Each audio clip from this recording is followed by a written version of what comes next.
નમસ્કાર દર્શક મિત્રો, હિન્દ ટીવીના આજના કાર્યક્રમમાં હું જીમી ગારીવાલા આપનું સ્વાગત કરું છું. દર્શક મિત્રો, જેને છેલ્લા કેટલાય સમયથી દેશના અર્થતંત્ર જેની રાહ જોઈ રહ્યું હતું, વેપારીગણો, ઉત્પાદકો એ એક સમાન ટેક્સની જે માંગણી કરી રહ્યું હતું તે જીએસટી ટેક્સ આજે લાગુ થવા જઈ રહ્યો છે. અને સરકાર દ્વારા જે વિરોધ પક્ષની જેટલી માંગણીઓ હતી અને જે વિવાદ હતો તે દૂર કરીને એક દેશમાં એક ટેક્સ લાગુ કરવાની વિચારધારા આગામી સમયમાં સાકાર થવા જઈ રહી છે. ત્યારે આ જીએસટી શું છે અને જીએસટીના કારણે શું અસરો બજાર પર જોવા મળશે અને શું સાચે જ આ જીએસટી દ્વારા શું અર્થતંત્રને કે જે અત્યારે ફુગાવાની સ્થિતિ છે કે ભાઈ મોંઘવારીની સ્થિતિ તેમાં કંઈ ફરક આવી શકે તેમ છે કે કેમ, તે સંબંધિત આપણે આ ચર્ચામાં આપણે અહીંયા જે ચર્ચા કરશું તેમાં આપણી સાથે ઉપસ્થિત છે સીએ સર સુરેશભાઈ કાબરાવાલા અને સુશીલભાઈ કાબરાવાલા, જેઓ અત્યારે આ જીએસટી પર અધ્યયન કરી રહ્યા છે અને જીએસટીની અસરો અંગે પણ પોતાનો વિચાર અને મંતવ્ય રજૂ કરશે. નમસ્કાર સુરેશભાઈ. નમસ્કાર. સુરેશભાઈ, પહેલાં તો હું મારા દર્શક મિત્રોના ઘણા કોલ બી કાલે આવ્યા હતા. જીએસટી જે વેપારીગણોને લાગવાનો છે તે જીએસટી વાસ્તવમાં શું છે અને તેનું ઇમ્પ્લિમેન્ટ અત્યારે થવા જઈ રહ્યું છે ત્યારે એનો પ્રાથમિક માહિતી શું છે તેની જાણ કરી. દર્શક મિત્રો નમસ્કાર.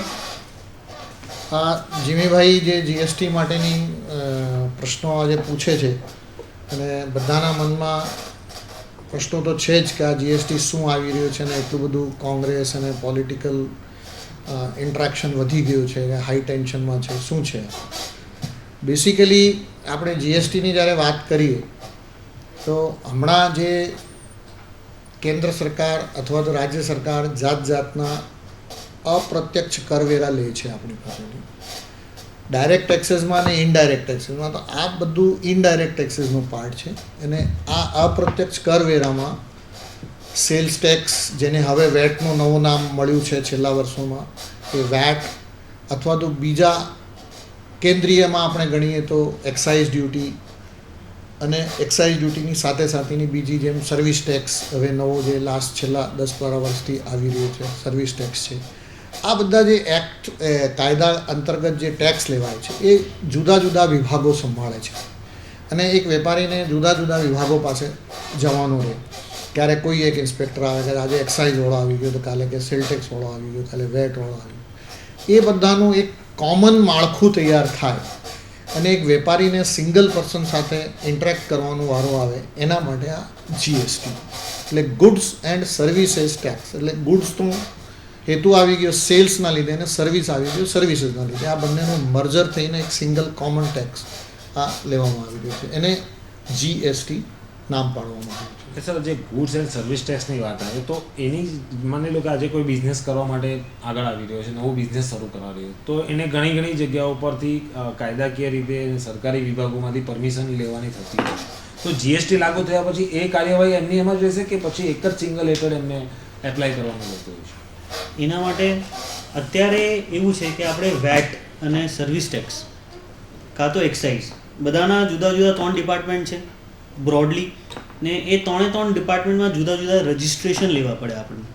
એટલે કે વેટમાં આપણે સેપરેટ રજિસ્ટ્રેશન છે, સર્વિસ ટેક્સમાં આપણે સેપરેટ રજિસ્ટ્રેશન છે, ને ડિફરન્ટ ડિપાર્ટમેન્ટ્સ જોડે આપણે ડીલ કરવાનું રહેશે.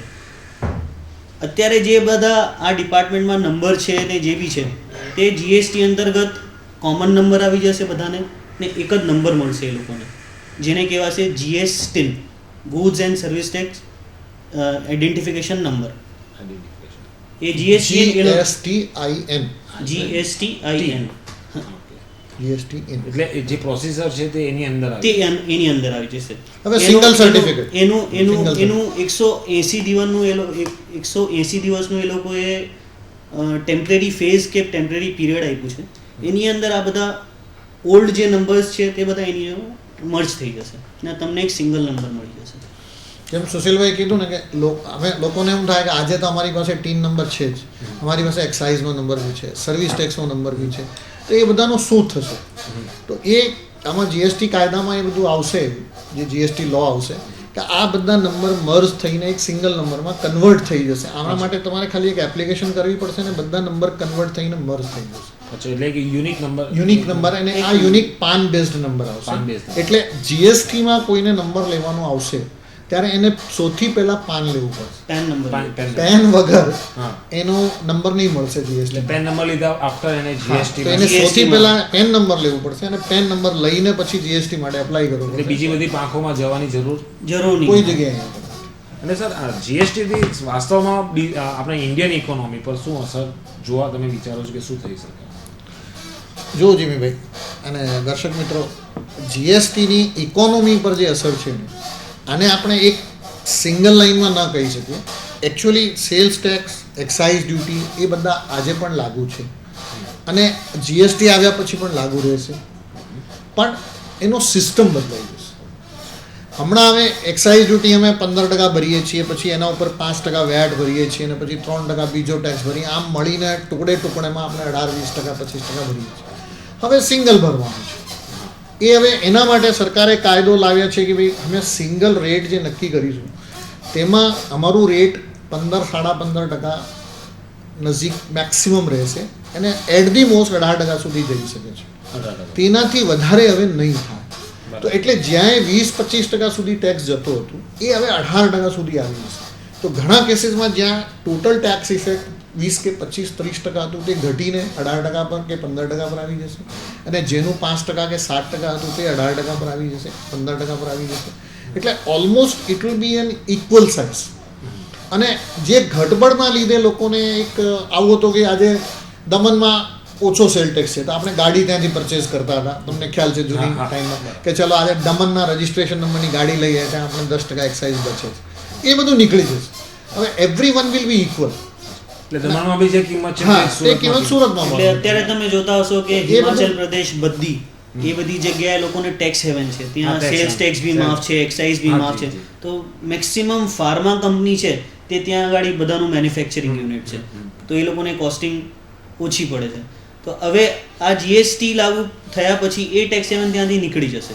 તો એ લોકોને બધાને single rate that will be 15-18% જેમ સાહેબે કીધું, તો એ બધાને single tax rate will be applicable. તો સર તમે જેમ કીધું કે જે 23-25% જે ટેક્સ ભરતું હતું તેને 18% ભરવાના થઈ શકશે અને જે 7-8% 10% ભરતું હતું તેને બી 18%. તો જે એટલે કે જે મોટા ટેક્સ ભરતા હશે તે લોકો મોટી એક ઉત્પાદક કે મેન્યુફેક્ચરિંગ કંપની યા મોટી કંપની હશે, પરંતુ જે 8-10% જે કંપની જે નાના વેપારીઓ ભરી રહ્યા છે તો તેને શું આ મોંઘું નહીં થઈ પડે કે 18%? એટલે કોઈ જગ્યાએ ફાયદો થશે, કોઈ જગ્યાએ નુકસાન થશે, પણ ultimately it will be less. એનું કારણ શું છે કે આજે ટેક્સ ઉપર ટેક્સ ભરાય છે, તો હવે બી જે સિંગલ લાઇનમાં આવશે ને તો અમે એક્સાઇઝ ડ્યુટી ભરીએ અને સેલ ટેક્સ ભરીએ, તો હવે સેલ ટેક્સ જ્યારે ભરીએ ત્યારે એક્સાઇઝ ડ્યુટીનો સેટ ઓફ નથી મળતો. હવે શું થશે કે સિંગલ હોવાથી આપણે ચેનમાં જેટલું ટેક્સ ભરીશું તે આગળનો જે ટેક્સ આપણો આવશે, પાછળનો જે ટેક્સ આવશે નેક્સ્ટ ટાઈમમાં, એ ટેક્સની સામે આપણે જે પહેલાં ટેક્સ ભરેલું છે તે લેસ થઈ જશે. એટલે અલ્ટિમેટ ઇફેક્ટ જે છે એ ઓછું છે. એનું આપણે સિમ્પલ એક એક્ઝામ્પલ લઈએ તો અત્યારે જે મેન્યુફેક્ચરિંગ કરે છે એને કદાચ 12.5%નું એક્સાઇઝ ડ્યુટી લેવી થાય છે. હવે એ મેન્યુફેક્ચર પ્રોડક્ટ આગળ ડીલરને વેચાય છે, તો ડીલરને જે 12.5% છે એ એના માટે કોસ્ટ છે. હા, કોસ્ટ છે, બરાબર. અત્યારે એનું એને કંઈ બેનિફિટ મળતું નથી, એને એની ઉપર એ 4% વેટ લગાવીને આગળ સેલ કરી દે છે. ત્યાં પ્રોફિટ કરીને પણ એની ઉપર 12.5% તો એક્સ્ટ્રા બર્ડન છે. હવે જીએસટીએનમાં જ્યારે મેન્યુફેક્ચરર 18%નું કે 15%નું ટેક્સ ઉમેરશે તો ડીલરને એ 18%નું બેનિફિટ મળશે એઝ અ સેટ ઓફ.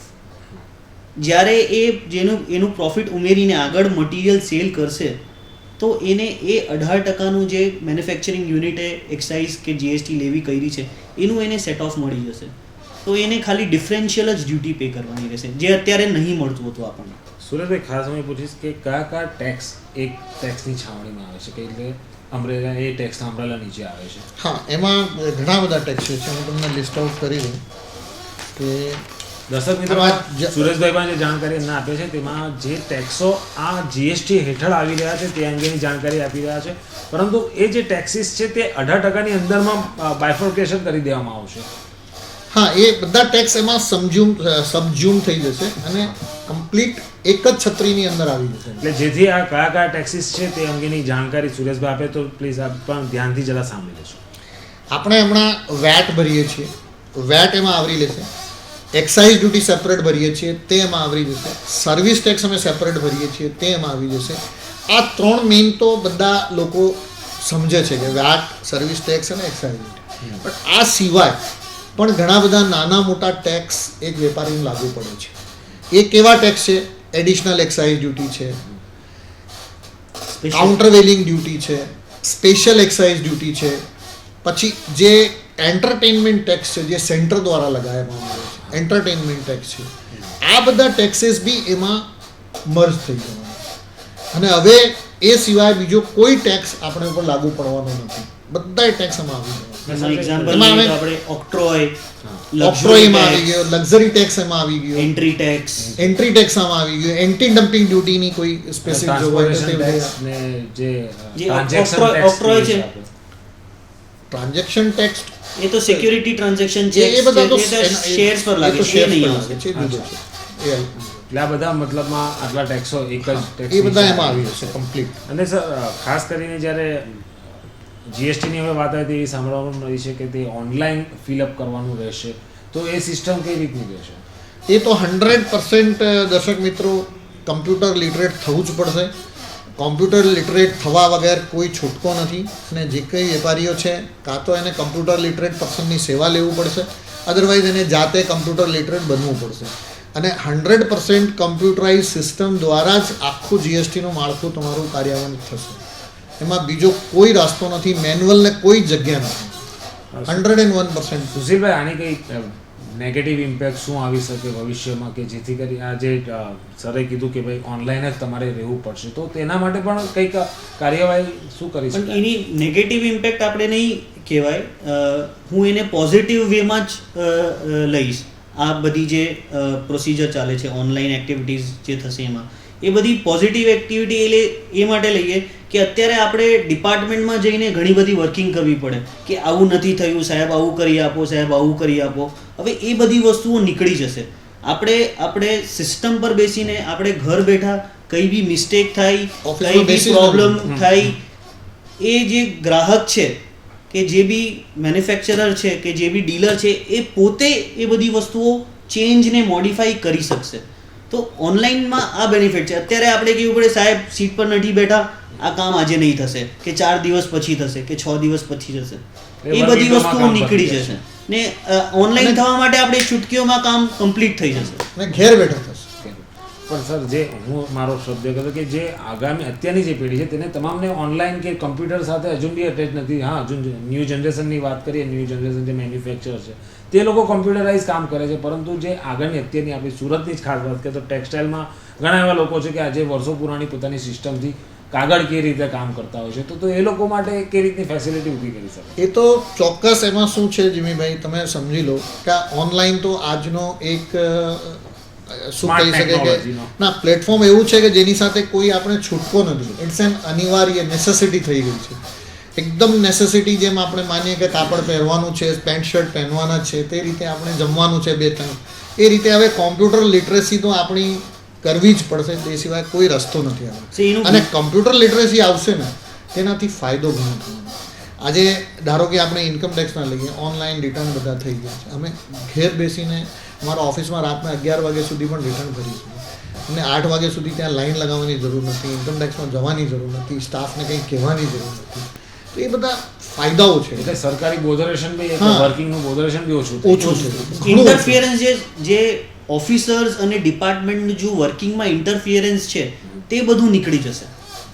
અને સર, બીજું કંઈ કેટલાક કાલે સવાલ પણ મને અમે આવ્યા હતા કે આજે જીએસટીના કારણે શું આ પાલિકા જે પ્રોપર્ટી ટેક્સ છે કે વ્યવસાય વેરો છે તે પણ નીકળી જશે કે શું? આવી એક મૂંઝવણ છે લોકોમાં, જેથી હું તમને આ સવાલ પૂછું છું. ના, એ આ વસ્તુ બરાબર છે તમારી, કારણ કે લોકોમાં આવી એક ધારણા થઈ ગઈ કે જીએસટી આવી જશે પછી બધા ટેક્સીસ નીકળી જશે, અને કેટલાક તો એમ બી કહે નહીં છે કે ઇન્કમ ટેક્સ બી એમાં જ આવી હશે. કારણ કે એ દેટ ઇઝ આ જે લોકલ બોડી ટેક્સ છે, જે બધા જેમ તમે જે વસ્તુ કીધી, વ્યવસાય વેરો થઈ ગયો, પ્રોફેશનલ ટેક્સ થઈ ગયો ને આપણે પ્રોપર્ટી ટેક્સ થઈ ગયો, આ બધા જે છે તે બધા લોકલ બોડી ટેક્સ છે.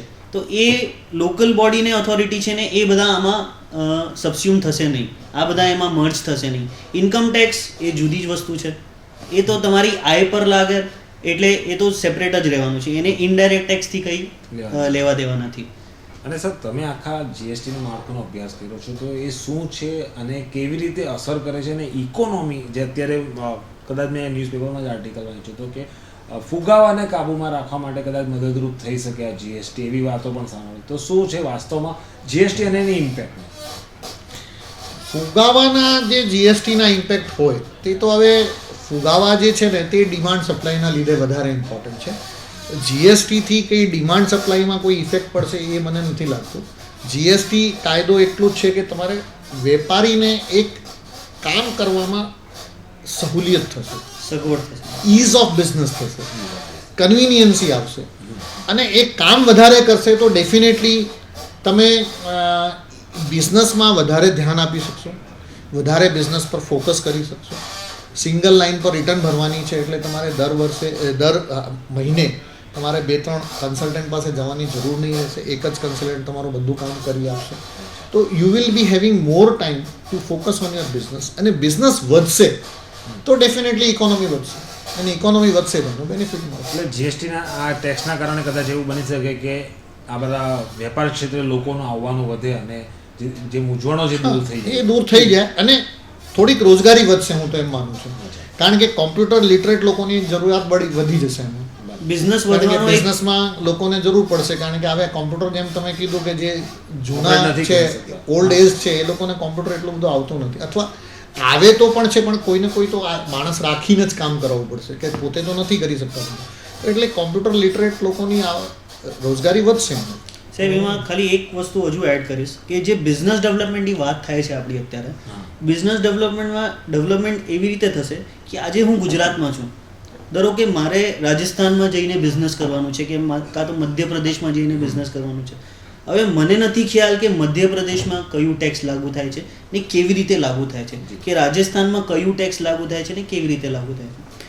જ્યારે આ કોમન ટેક્સ આવી જશે, દેટ ઇઝ જીએસટી, ત્યારે મને એટલીસ્ટ આ આઈડિયા છે કે રાજસ્થાનમાં બી મને આ જ પ્રોસિજર ફોલો કરવાની છે ને મધ્યપ્રદેશમાં બી મારે આ જ પ્રોસિજર ફોલો કરવાની છે. તો મારે એન્ટ્રી લેવામાં કંઈ વધારે વિચાર નહીં કરવું પડે, તો મારું બિઝનેસ ઓટોમેટિકલી એક્સપાન્ડ જ થશે. I will move to another states, હું જુદા સ્ટેટ્સમાં એન્ટ્રી લઈશ ને ત્યાં જઈને વર્ક કરીશ. માનો કે ગુજરાતમાં જીએસટી નંબર લીધેલો છે, તો શું એને બીજા સ્ટેટમાં પણ લેવો પડશે? નંબર તો દરેક સ્ટેટમાં લેવું પડશે, નંબર તો લેવું જ પડશે, પણ એના જે સિસ્ટમ છે એ સરખા રહેશે. તો આપણને મૂંઝવણ નહીં થાય અને આપણે ગૂંચવાડો નહીં થાય કે ત્યાં રાજસ્થાનમાં જઈને કયા કાયદા લાગુ પડશે મને ખબર નથી. એટલે કાયદો જે આપણી પાસે ગુજરાતમાં છે તે જ રાજસ્થાનમાં આવે, તો કાયદામાં જે ગૂંચવાડો નહીં રહેતો. એટલે મતલબમાં ગુજરાતમાં આપણે જાણી લીધું કે ભાઈ આ જીએસટીમાં આ પ્રણાલી છે, બસ એ સેમ પ્રમાણે આપણે રાજસ્થાનમાં મળો, ટેક્સ કન્સલ્ટ આપણે સલાહ આપી દે એ પ્રમાણે આપણે ત્યાં બી પ્રોસિજર કરી શકીએ. અને તમારે એ છે કે તમે અહીંયા સુરતમાં બેસીને આખા ઇન્ડિયાની કંટ્રોલિંગ કરી શકો છો, કારણ કે તમારે ઓનલાઈન કરવાનું છે. તમારે રાજસ્થાનની રિટર્ન ભરવાની, ત્યાંથી ડિટેલ આવીને રિટર્ન અહીંયાથી બેસીને તમે ભરી શકો છો. કંઈ એમાં જરૂર નથી કે તમારે રાજસ્થાન જઈને જ ત્યાં કન્સલ્ટન્ટને પેપર આપવું પડશે અને પછી એ રિટર્ન ભરશે, એવું કંઈ નથી. Online everything can be done at one. Sir એક તમે તો આ ક્ષેત્રે નિષ્ણાંત છો, તો અત્યારે જીએસટી કેટલા વર્ષોથી વાત ચાલી આવતી હતી, 2009ના સમયથી ચાલુ કે જીએસટી લાગુ થવાનું, અને અત્યારે જ્યારે ભાજપ સરકાર આવી ત્યારથી શરૂઆતથી જ જીએસટીની મુદ્દો આગળ આવ્યો હતો, પરંતુ કોઈને કોઈ કારણસર આ લાગુ નહીં થયો. તો તમે નિષ્ણાંત તરીકે શું માનો છો કે જીએસટી ઇન્ડિયાના બિઝનેસ માટે કેટલો ઉપયોગી છે? ના, બિઝનેસ માટે તો ઘણો ઉપયોગી છે. એનું એક જ રીઝન છે કે વેપારીની જે ટેક્સીસના લીધે જે એની પાસે વર્કલોડ વધતું હતું, જે કનગડત થતી હતી, એ બધી ઓછી થઈ ગઈ છે. અને you have to visit only a single person. જ્યારે સિંગલ પર્સનને તમારે વિઝિટ કરવાનો આવશે તો definitely you will be at ease, અને તમારું કામ કરવાની પ્રણાલી ઘણી સારી થઈ જશે. તો આ જીએસટીનો જે મથામણ, કારણ કે બીજેપીના તો મેનિફેસ્ટોમાં જ હતું કે અમે જીએસટી લાવવા માટે ઘણી મહેનત કરીશું, અને એ લોકો કોંગ્રેસને પણ લાવવાનું તો હતું, થોડોક પોલિટિકલ ઈગો હતું, તે હવે સેટલ થઈ ગયો, અને now it has come forward, everyone is accepting. તો પોલિટિકલી ડિમાન્ડ જે હતી કે ભાઈ 1% ઓછો રાખવા હતું, તો તેનાથી શું ફરક પડવાનો હતો કે જો નક્કી થઈ જાય તો એક સમાન ધારો નક્કી કરવાનો હતો, તો તેમાં એક પોતપોતાની ડિમાન્ડનો ઈગો કેવી રીતે ખાલી એક જીએસટીનું તમને મોડલ એક પાછું તમને જણાવું કે અત્યાર સુધી આપણે શું કરતા હતા કે જ્યાંથી મટીરિયલ સપ્લાય થતું હતું તે સ્ટેટને એનું બેનિફિટ ને ટેક્સનું બેનિફિટ મળતું હતું. હવે જીએસટી જે છે તે છે કન્ઝમ્પશન બેઝડ મોડલ, એટલે જ્યાં ગુડ્સ કન્ઝ્યુમ થશે એ સ્ટેટને વધારે ટેક્સ મળશે. અચ્છા. અત્યારે એક્ઝામ્પલ લઈએ તો Gujarat is a manufacturing state, Tamil Nadu is a manufacturing state. તો મેજર જે ઇન્કમ થતી હતી તે આ સ્ટેટ્સને એ લોકોના સેલ ઉપર થતી હતી. હવે આ જે પ્રોડક્ટ અહીંયા મેન્યુફેક્ચર થશે એ કદાચ રાજસ્થાનમાં વેચાય, કદાચ નોર્થ ઇસ્ટર્ન સ્ટેટમાં વેચાય, તો એ સ્ટેટ્સને એ લોકોનું બેનિફિટ મળશે. તો જે કોંગ્રેસને ને જે બીજા બધા સ્ટેટ્સને પ્રોબ્લેમ આવતી હતી કે અમારી ઇન્કમ જે છે સ્ટેટની તે ઇન્કમ ઘટી જશે, તો એના માટે એ લોકોએ કીધેલું કે અમને 1% એક્સ્ટ્રા તમે લેવી કરો કમ્પન્સેટ કરવા માટે. તો અત્યારે જે કન્સેન્સસ આવ્યું છે એ આવ્યું છે કે અમે તમને 5 વર્ષ સુધી તમારા જે બી સ્ટેટ્સને લોસ થશે એ બધું અમે કમ્પન્સેટ કરીશું. તો એના હિસાબે આ કન્સેન્સસ આવ્યું છે. તો આ 1% કેન્દ્ર સરકારે લેવા માંગતી હતી કે અમને 1% વધારાનું મળે તો અમે કમ્પન્સેટ કરવામાં અમને થોડુંક પૈસાનો સગવડ રહે અમારી પાસે. એ 1% માટે કોંગ્રેસે ઓબ્જેક્શન લીધું કે આ 1% તમે નહીં લો, તમે એમાં જ એડજસ્ટ કરો. કેટલો દર આવી શકે છે જીએસટીમાં? જીએસટીમાં તો 15-15.5% થી લઈને 18% સુધી. હવે હમણાં 15-15.5% ની વાત ચાલે છે, પણ મેક્સિમમ 18% સુધી એને સત્તા લીધી છે. કોન્સ્ટિટ્યુશન જે અમેન્ડમેન્ટ કર્યું એમાં 18% સુધીની સત્તા લીધી. એટલે સર તમે આપણી ચર્ચામાં કોઈ વાત કરી કે જીએસટી લાગુ કરવામાં હજુ ઘણી પ્રોસીજર પાર પાડવાની છે, તો કઈ કઈ સિચ્યુએશન છે અને કેવી રીતે પાર પાડી શકાય, તો જેથી અત્યારે જાહેર કર્યું છે કે એપ્રિલમાં લાગુ કરવા જઈ રહ્યા છે, તો કેવી રીતે શક્ય બનશે? એ તો હમણાં પહેલો કદમ લેવાયું છે, જે કોન્સ્ટિટ્યુશનલ અમેન્ડમેન્ટ. કારણ કે જ્યારે કોન્સ્ટિટ્યુશન ઘડાયું હતું ત્યારે આ જીએસટીની કલ્પના જ નહોતી. તો તે વખતે તો આ જીએસટી માટેની કોઈ કાયદાની આવી કોન્સ્ટિટ્યુશનમાં જોગવાઈ હતી નહીં. હવે આ બધું અમેન્ડમેન્ટ કરીને કે આ એક સરખું માળખું આખા દેશમાં ઊભો થાય એના માટે કોન્સ્ટિટ્યુશનલ અમેન્ડમેન્ટ કરીને આ હવે પહેલો કદમ આપણે આગળ વધ્યા છીએ. હવે આ સ્ટેટ પાસે જશે આ કાયદો, અને 50% of the state in the Indian country એને સપોર્ટ કરવું પડશે, રેટિફાઈ કરવું પડશે. એ જે રેટિફાઈ થઈ જશે ને પછી આને ઉપરથી કાયદો, એટલે સ્ટેટ બહુમતી આપે. હા, સ્ટેટ બહુમતી સ્ટેટ એટલે આપણા 30 કે 32 સ્ટેટ છે ને આપણા ઇન્ડિયામાં, આમાંથી 16 સ્ટેટ એને સપોર્ટ કરી દેશે તો ગવર્મેન્ટ આગળ વધશે. પછી બાકીના સ્ટેટ ધીમે ધીમે કરતા રહેશે, એટલે મિનિમમ એને જોઈએ. તો આપણા ફાઇનાન્સ મિનિસ્ટરે કીધું જ છે કે 30 દિવસમાં હું બધા સ્ટેટ પરથી કરાવી લઈશ અને આગળ વધીશું. અને 1 એપ્રિલ સુધીમાં એના જે બીજા કાયદાઓ છે, એટલીસ્ટ દેર આર 8 થી 9 સ્ટેપ્સ છે તે હજુ પૂરા કરવાના છે. તો એમાં પહેલો સ્ટેપ તો આ છે કે સ્ટેટ ગવર્મેન્ટ એને રેટિફાઈ કરે, પછી સ્ટેટ ગવર્મેન્ટનો રેટિફિકેશન આવી જાય, પછી જીએસટી બિલ દરેક સ્ટેટમાં જીએસટીનો કાયદો લેજિસ્લેટિવ એસેમ્બલી પાસ કરે, અને સેન્ટ્રલ ગવર્મેન્ટ પણ જીએસટીનો કાયદો પાસ કરે.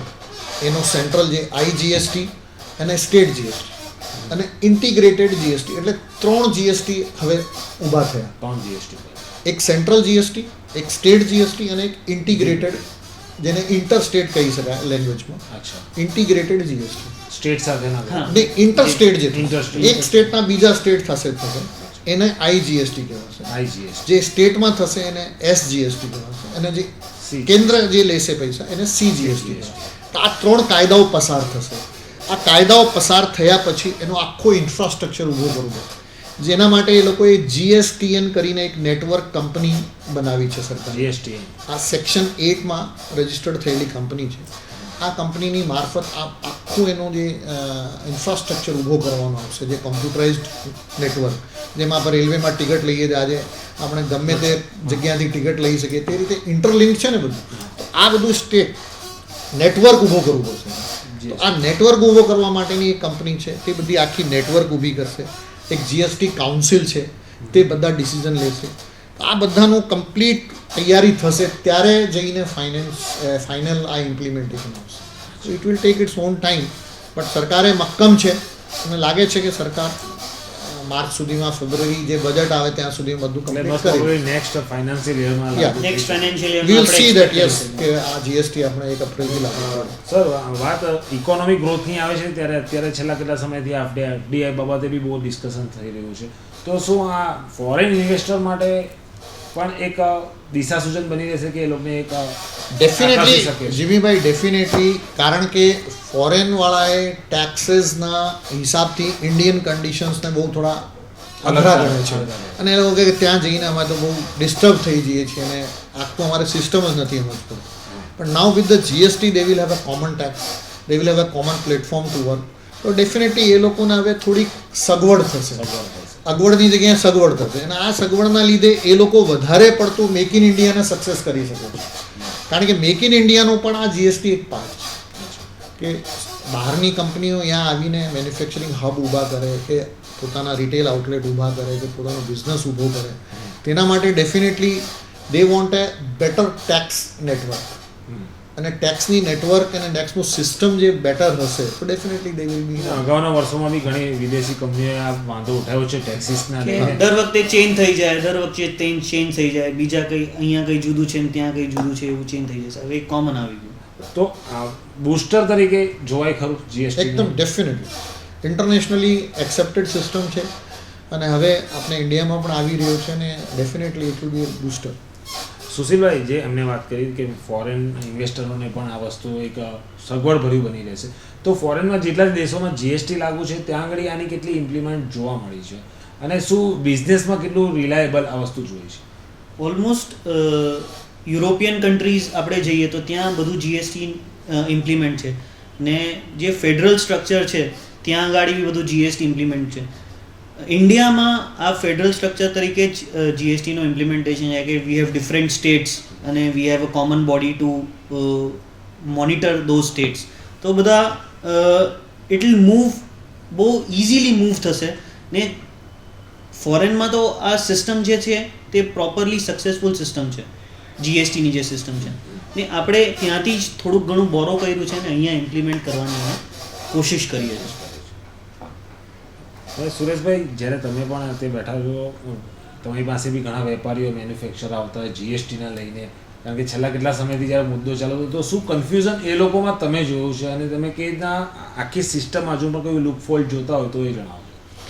એકચ્યુઅલી શું છે, જે મોટા વેપારીઓ છે ને એને વધારે કંઈ કન્ફ્યુઝન છે નથી. એકચ્યુઅલી જે નાના વેપારીઓ છે એને કન્ફ્યુઝન છે કે અમારા ઉપર હવે જીએસટીનો શું ઇફેક્ટ થાય.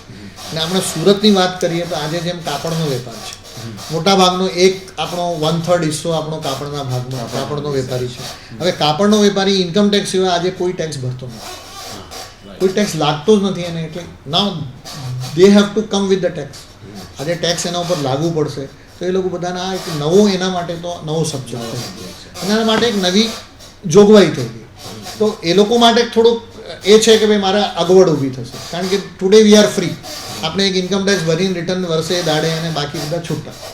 પણ હવે જે કાપડનો નોર્મલ ટ્રેડર છે એને પણ હવે આ નંબર લેવું પડશે. નંબર લઈને આ બધી જે એની કાયદાકીય જોગવાઈઓ છે એને પૂર્તિ કરવી પડશે અને એના હિસાબે આગળ વધવું પડશે. તો એના માટે તો ડેફિનેટલી ડાયમંડમાં પણ એવું છે કે ડાયમંડ બી ટેક્સ ફ્રી છે.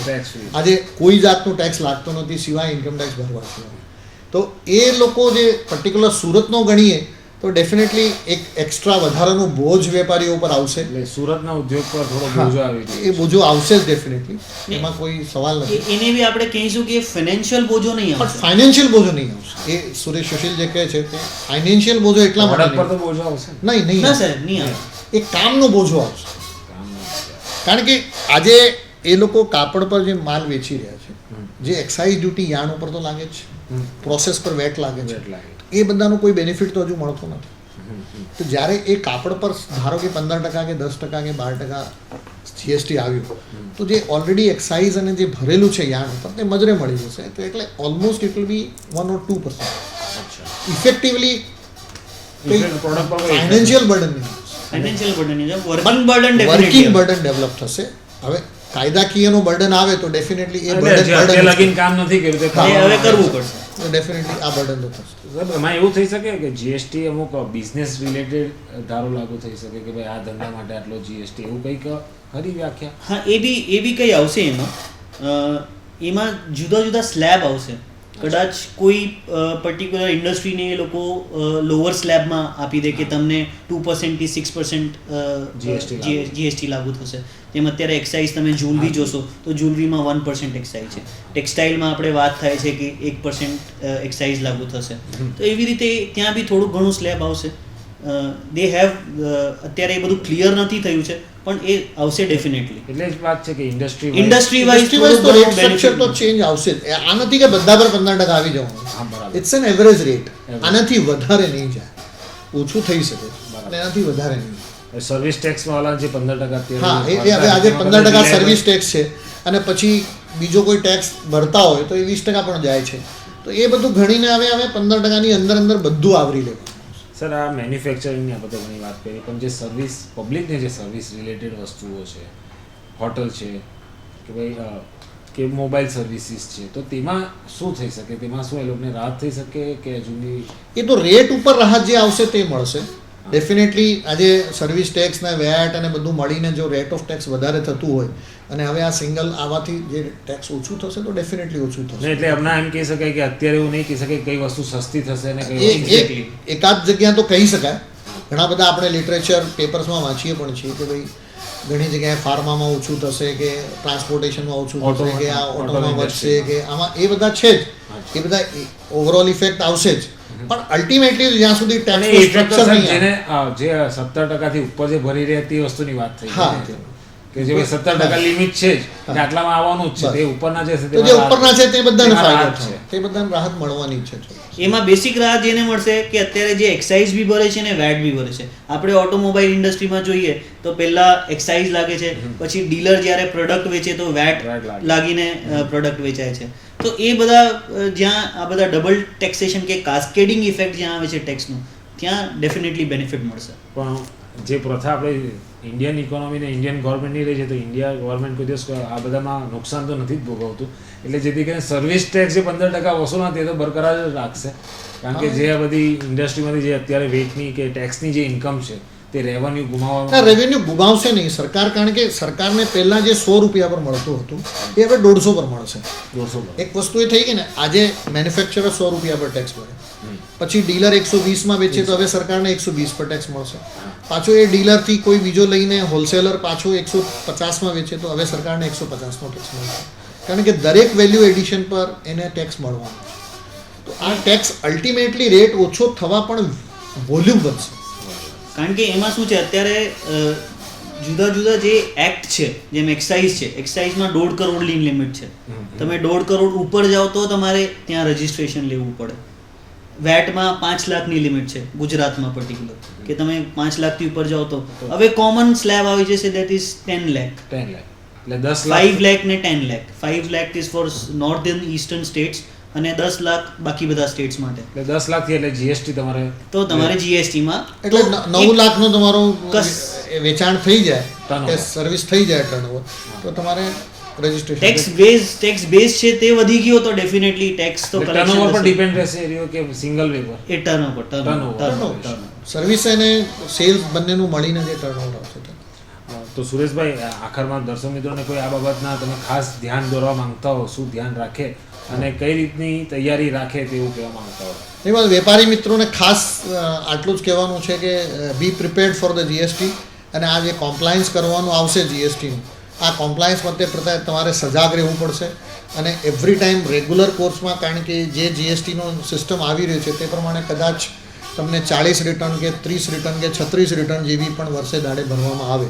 તો એ બધું તમારે કોમ્પ્લાયન્સ જેટલું સરસ કરશો તેટલો ફાયદો વધારે થશે, કારણ કે કન્ફ્યુઝન ઓછું થશે. If you go for non compliances તો આના પછી ઇફેક્ટ કાસ્કેડિંગ છે. એટલે ટ્રાય કે જીએસટી જેટલું આવી જાય તો અમે હવેથી તૈયાર થઈ જઈએ અને આપણો વેપાર વ્યવસ્થિત કરીએ, કારણ કે વ્યવહારમાં હવે 2 નંબર 3 નંબરનો કંઈ ધારો રહેવાનું નથી. આ સમજી લો, ને બધું રેકોર્ડ પર આવી જવાનું છે. અને રેકોર્ડ પર આવશે તો ડેફિનેટલી દેશની જીડીપી વધશે, એનો ટોટલ વધશે, તો ટેક્સનો ઇફેક્ટ બી વધશે. તો કદાચ હોઈ શકે કે ઇન નિયર ફ્યુચર આવતા 5 વર્ષોમાં ટેક્સની રેટ ઘટે, કારણ કે સરકારને જ્યારે તિજોરી છલકશે તો ડેફિનેટલી ટેક્સ. અને સર ખાસ અત્યારે તમે જે પૂછ્યું બોલ્યા તેમાં બ્લેક મનીને કેટલી ઇફેક્ટ કરી શકશે? ડેફિનેટલી આ જે જીએસટીનો કાયદો આવશે ને, તો બ્લેક મનીની જગ્યા બહુ ઓછી રહી જશે. કારણ કે જ્યાં સુધી તમે કંઈ પણ સેલ કે કંઈ પણ વેપાર તમે ચેનમાં નહીં કરશો તો તમને જે સેટ ઓફ જે મળવાનું છે ટેક્સ પેડનું, એ સેટ ઓફ મળશે નહીં. તો એના ઉપરથી કોસ્ટ વધી જશે. તો 2 નંબરનો વ્યવહાર કરશો તો આ કોસ્ટ વધેલી આવશે, તો કોઈ મતલબ નથી. અને વેપારમાં તમે લાઇનમાં ચેનમાં રહીને કરશો તો ડેફિનેટલી તમારે પાકામાં કરવું પડશે. જે કંઈ પ્રોફિટ આવે તે સામે આવીશે ક્લિયર, અને એ પ્રમાણે તમારે ચાલવું પડશે. શું કહું સુશીલભાઈ? સાહેબ આમાં આવું છે, જેમ સાહેબે કીધું કે જે ચેઇન સિસ્ટમ છે, ચેઇન જ્યાં બ્રેક થશે ત્યાં યુ હેવ અ ડ્રોબેક. ને આ જે ઓનલાઈન સિસ્ટમ અહીંયા ઇમ્પ્લિમેન્ટ થાય છે, એ ઓનલાઈન સિસ્ટમમાં ધારો કે કોઈ માણસ ચેઇનથી બહાર નીકળી ગયો ને મેં એની વસ્તુ ઓનલાઈન અપલોડ કરી દીધી, તે એ બધાને દેખાશે. ને આ જીએસટીના ડિપાર્ટમેન્ટ બજાય હું કહું કે ઇન્કમટેક્સ ડિપાર્ટમેન્ટ બી સાથે બી એ ઇન્ફોર્મેશન શેર થશે. તો જ્યાં બી આ મિસમેચ આવશે ત્યાં એ પ્રોબ્લેમ ક્રિએટ કરશે. સો ડેફિનેટલી તમારે બુક્સમાં રહીને જ કામ કરવું પડશે. આઉટ ઓફ ધ બુક્સ કંઈ બી તમે ટ્રાન્ઝેક્શન કરો that will be harmful for you. એટલે કાલે એવું થઈ શકે જેમ ઘર બેઠા આ લોકો ટેક્સ ભરી શકશે તેમ સરકાર બી બેઠા બેઠા સવા તમામ લૂપહોલ જાણે. બધી વિગતો સરકાર પાસે હશે. અને હવે આ મેન્યુઅલ સિસ્ટમ નથી કે જ્યાં આપણે રિટર્નના બંડલ પહોંચાડીએ એક ગોડાઉનમાં ભરીને મૂકી દીધા છે અને સરકાર પાસે એનું એનાલિસિસ કરવાનો ટાઈમ નથી. હવે તો ઓનલાઈન સિસ્ટમ પર બધું થવાનું છે અને પ્રોગ્રામેટિકલી બધી ડિટેલ બહાર પડશે. તો એમાં સરકારને ઘણો બધો ફાયદો થશે અને વેપારીઓને સાવધાનીપૂર્વક પ્રોપરલી કામ કરવાની ફરજ પડશે. એટલે એવું કહી શકે કે બ્લેક મની પર કંટ્રોલિંગ માટે જીએસટી યસ, જીએસટી કારગર થશે. એકદમ કારગર. ડેફિનેટલી કારગર. તો દર્શક મિત્રો આ હતા અમારી સાથે સુરેશભાઈ કાબરાવાલા અને સુશીલભાઈ કાબરાવાલા, જેઓએ આપણે જીએસટી અંગેમાં શું ગૂંચવણ છે, જે મૂંઝવણ છે તેના સવાલોના જવાબ આપ્યા અને જીએસટી આગામી દિવસોમાં આ બિઝનેસને કે ઇકોનોમીને, ઇન્ડિયન ઇકોનોમીને કેટલી અસરકારક બની શકે છે તેના અંગેની જાણકારી આપી. તો સુરેશભાઈ અને સુશીલભાઈ આપનો ખૂબ ખૂબ આભાર કે અમે સ્ટુડિયો પર આમંત્રણ આપીને આવ્યા તમે. તો દર્શક મિત્રોને થેન્ક યુ દર્શક મિત્રો. મારી જે પણ ડિસ્કશન અમે કરી એ માહિતી તમને સમજ પડી હશે ને ઇટ વિલ બેનિફિટ યુ. આ આશા સાથે અમે તમારી રજા લઈએ. થેન્ક યુ જીમીભાઈ. Thank you Hind TV. મિત્રો જીએસટી મુદ્દેની આ ચર્ચા અહીં આપણે સમાપ્ત કરીએ છીએ. ફરી હવે જ્યારે નવા આ કાયદા અંગેની વિસ્તૃત છણાવટ કે ઝીણવટભરી જે માહિતી વિગતો આવશે તેના અંગે આપણે ડિસ્કશન કરીને તમને એ માહિતી આ જ કાર્યક્રમ થકી પહોંચાડીશું. ત્યાં સુધી રજા આપશો. જય હિન્દ.